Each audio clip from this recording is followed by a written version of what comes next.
Smart24, driving business.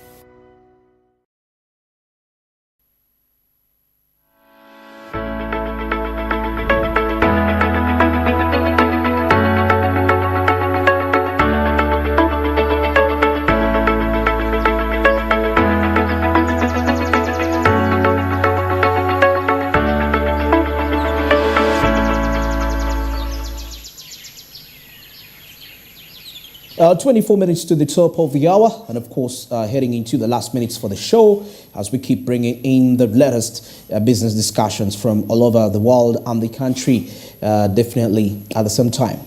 I remember towards Edie, a majority of the leaders, most of their messages were really rotating around the potholes that are going on in Kampala, and it's been trending all over Twitter as we've been seeing the Kampala pothole exhibition. Actually, later on, there is a picture that still went viral on Twitter of somebody that posted a banana plantation, a banana plant, not a plantation, in the middle of one of the potholes, and water was in there and showing you that it can really grow. Something that was quite very devastating. Well, away from that still, following the same cry and talk everywhere, the president was forced to offer the directive that Kampala City Council Authority should be given $6 billion to repair the roads and maintain them, and that's within the city center. Well, quite lots of discussions have been going on regarding this very topic. And right now, I'm joined with Pedson Mumbere to have further insights regarding these talks, the potholes, and what could be the way forward to ensure that this is made, the situation is harmonized within the country. Pedson, you're welcome on SMB. How are you? I'm okay. I'm okay. How was your weekend? You see, you speak a lot of English. Sure. Your English is too much. I was listening to you, but some words I did not pick them. Like you see me, I'm a villager. I don't understand some of you people speak very many English, too much English. You went to university, you can. I went through university. Lecturers used to speak this kind of I English. thought they would teach us in our local languages. Yes, but I have nothing to do with it. I think you were able to adapt. I adopted it very well. I speak good English also. I hear you on your stories. You speak good English. So anyway, the topic here, potholes in Kampala. Potholes. Yeah. You see, there is a maintenance fee that they always release to maintain these roads in Kampala. Yes. And now there's one time I made an interview with Dorothy Chisaka, that's the executive director of Kampala Capital Authority, and she says there is no money.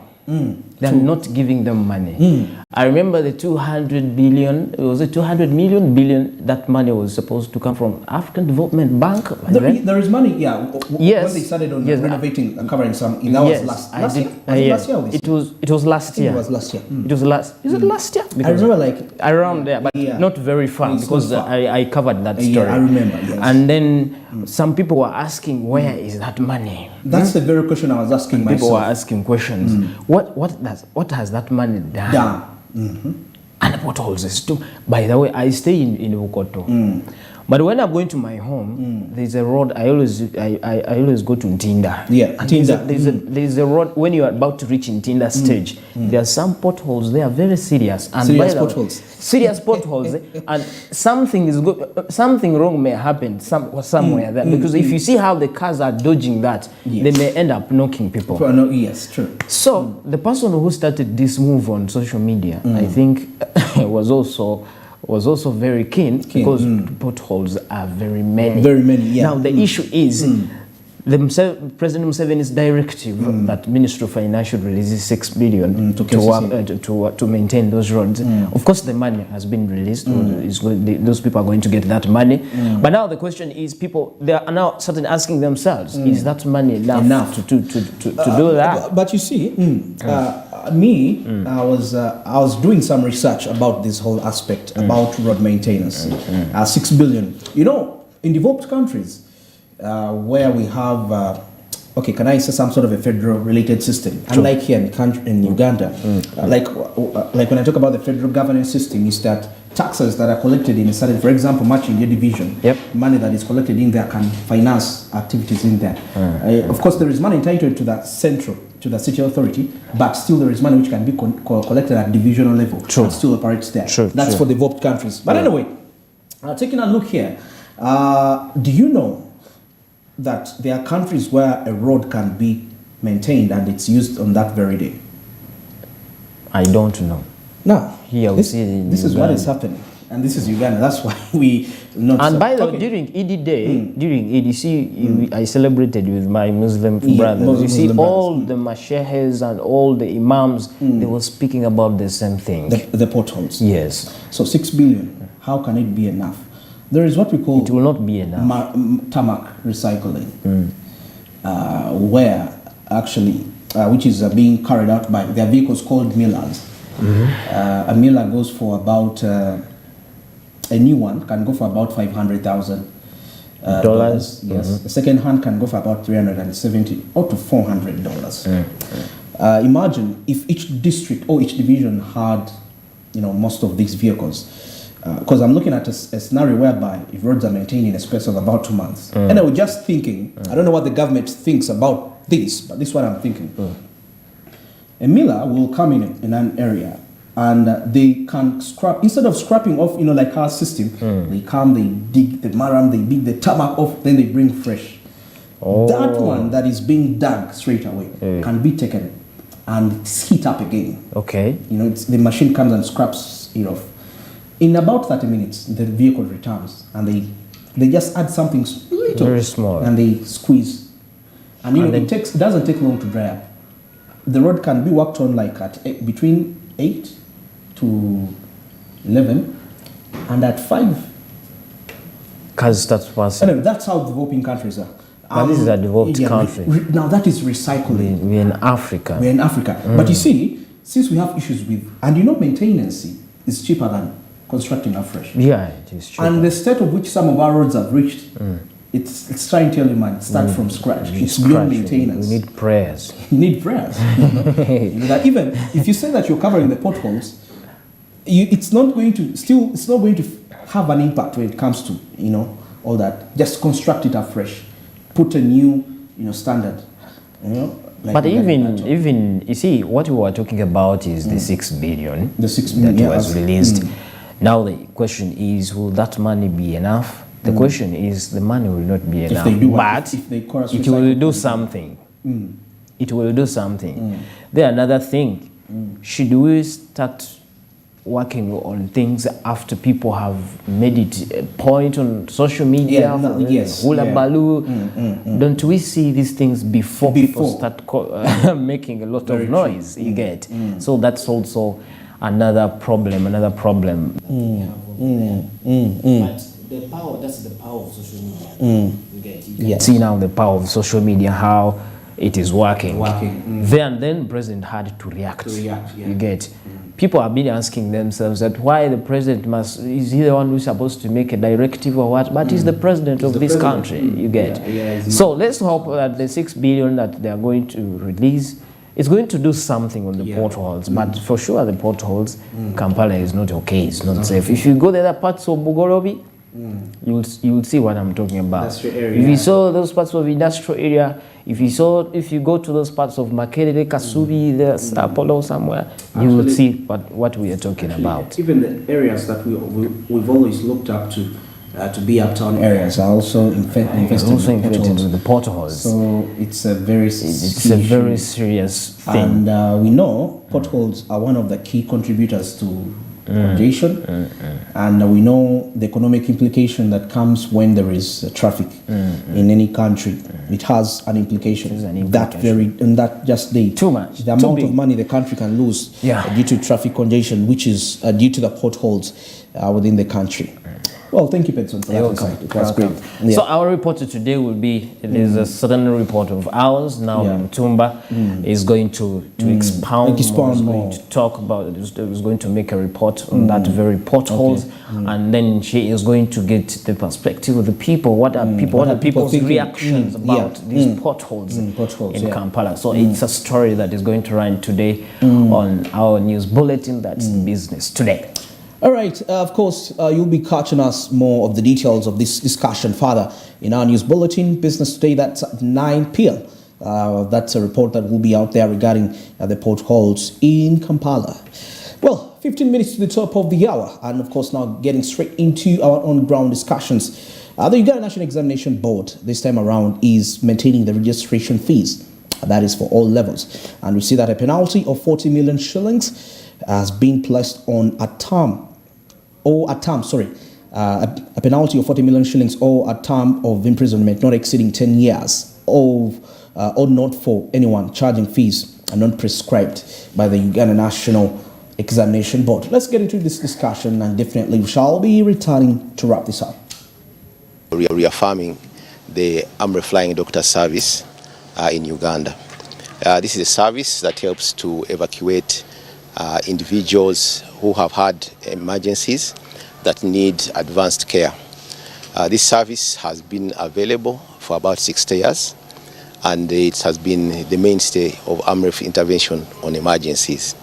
So over and above the NGO and development work that we are doing in Uganda, we also are reaffirming this product, and we believe that it will continue to help the citizens of Uganda, tourists who have such emergencies to receive advanced care.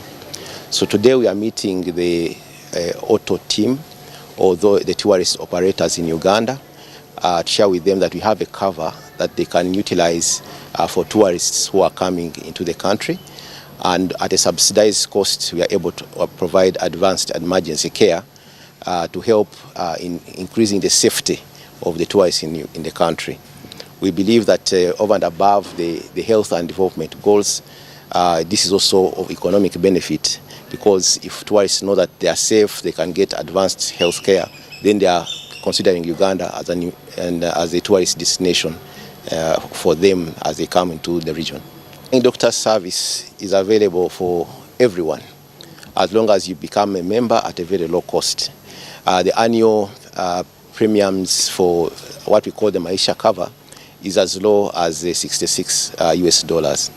But if you don't have this cover and you need to be evacuated for a health emergency to Nairobi or elsewhere in the world, it could take you as much as $1,300 US for the same service. So our encouragement is that every individual can subscribe to this Maisha cover, so that in case of an event or an accident or an emergency, you're able to secure yourself an evacuation at least to Nairobi for as low as $66 annually. Health Africa has a vision of a lasting health change in Africa. And all our interventions, both in development work, air ambulance, our international university, our innovation, go towards achieving that in Africa. So we are on a mission to support African governments, African communities, African businesses to ensure that our health systems are strong and they can deliver us to our major development goals, including the SDGs as you know them, Vision 2040 for Uganda, and most recently, of course, the National Development Plan. So our work is really to support governments to achieve those development and health objectives. A number of health systems issues. We do training of health workers, both in service and pre-service. We do service delivery with quality. And in service delivery, we focus on the health of women, children, and youth. Of course, not forgetting men. We are one of the few organizations in this country that is supporting fistula repairs. Currently, we have a 3-year program running in northern Uganda, specifically West Nile, and we target to repair about 500 women with fistula. This will reduce the backlog of women who are having fistula, and currently it's believed that Uganda still has about 100,000 women with this condition. So we are supporting government and districts to really fight against this fistula, and we're also doing those repairs. Infrastructural problems that we experience quite a lot is that majority of the airstrips in our region are not lit. They're not tarmacked, they're not fenced, they're not secured, and they are mostly unmanned. So, for example, you may find animals on the runway, or you may find people riding motorbikes. Some of them can be as notorious as holding markets on the airstrips on Saturdays. So those are some of the challenges we face, and the best way to mitigate this is basically that we have had very good relationships with the authorities. So, for example, when we need security clearance, we need validation of a certain runway or airstrip, we're able to contact the people on the ground and able to make them clear and verify the safety and security of that particular airstrip. Well, apologies for that. Of course, we shall be having the UNEB-related report sometime later on, probably tomorrow, once it's ready in there. But that was matters regarding, that is the tourism in matters for the emergency market service. It's made to ensure that the tourists actually are safe in the country, to ensure massive safety will be one of the key factors to attract them to come to the country because of that security. Well, we've come to the end of Smart Meets Business this morning. A very cold Monday morning, definitely, and of course very grateful from where we started from, all the way from the news recap, coming in down from so many discussions that we've had for the day. Well, don't forget on our social media handles at Smart24 TV, that's on Twitter, and Smart24 TV Official, that's on Facebook, and Smart24 TV Live on YouTube. Here you'll be able to get us at whatever part of the country you will be at, as we bring you the latest in international and local business related discussions. And channel 394 on Go TV, channel 372 on DSTV, where you will be able to catch us at whatever part of the East African region you will be at. We are definitely bring you that top quality business related reports. Well, from the entire SMB team, of course, we would love to wish you a very good morning. Take care. It's a Monday. Very key day when it comes to planning for the week. You lay down strategies on how best and efficient you have to execute your business operations to ensure at least by the end of the week for you to have a smile on your face. Till tomorrow, good morning.